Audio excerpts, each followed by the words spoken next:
Okay, I'm ready.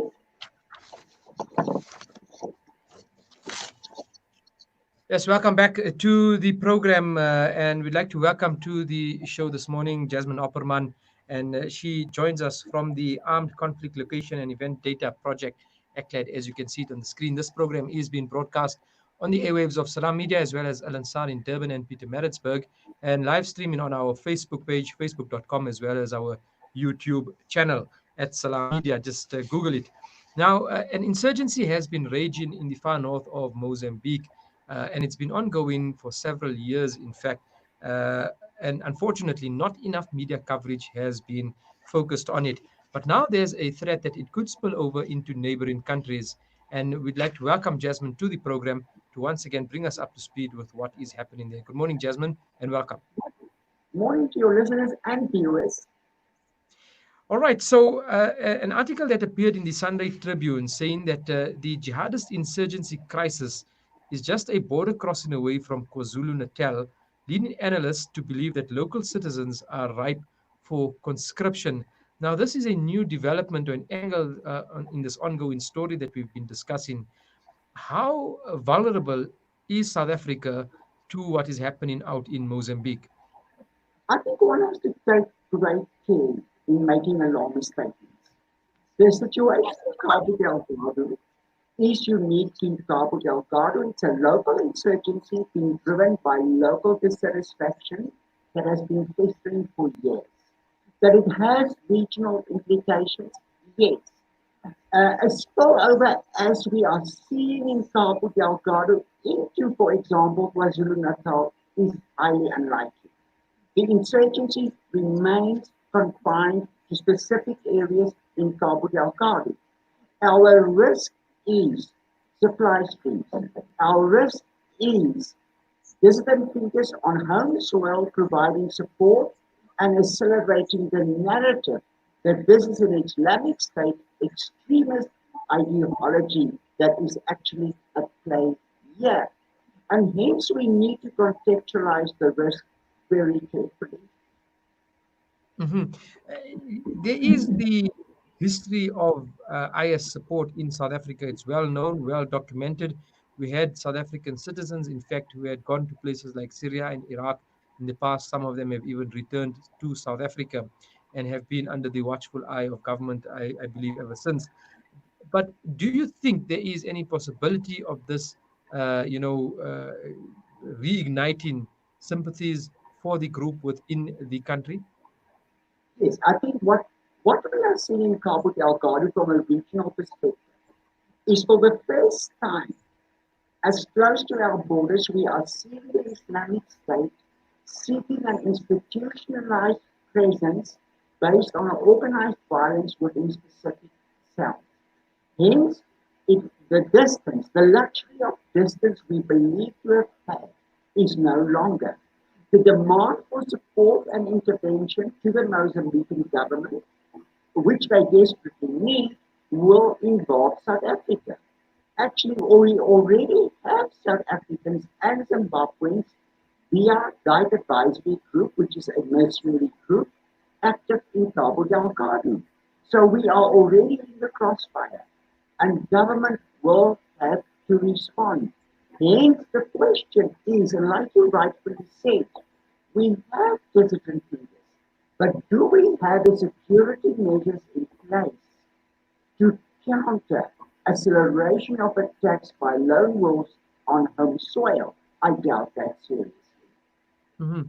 And the South African government's involvement in all of this, it's been very silent up until now. There hasn't been much besides one or two statements that have come out saying that at an international relations level, talks are taking place. Uh, from a military perspective, the South African army, not mercenaries that have been hired by the Mozambican government, but at a government level, has there been any military coordination or involvement of South Africa in Mozambique? No, there has not been. The latest indication is that there has been now in the military department a brigade that is now for the first time trying to understand what is happening in Cabo Delgado. And I would assume with that intelligence taking note and trying to analyze and unpack the situation, which is a bit late. Cabo Delgado has come a long way since 2017. So we are seeing a government seriously in search of understanding the insurgency and how South Africa should respond. I just want to add, if one looks at our military capacity at present, how it's being deployed in COVID-19 operations, and a recent article by Business Tech, I'm afraid our military is not in a position to go in and support directly. And again, I repeatedly come to this question because there may be developments from the last time we chatted to now. There may be new information that has come to light, and a better understanding from people like yourselves who are researching this matter. Do we have any new information as to the backers, the source of funding, the energy that is driving this insurgency in the north of Mozambique? Who is actually fundamentally behind it? What is important to understand here, in terms of Islamic State, is that they are now primarily relying on what they refer to as the media propaganda jihad. I'm using their words. A recent Al Naba article on how to use guerrilla warfare. So for now, we are seeing Islamic State using foreigners from Tanzania and initially also from Kenya to propagate their ideas. Supply streams has been established on local level, and there are reports of interlinkages with organized crime. That is important to understand. But I want to add, and I want to use this word very carefully. I'm afraid we are going to see the electrification of Cabo Delgado. We are seeing the US paying specific interest.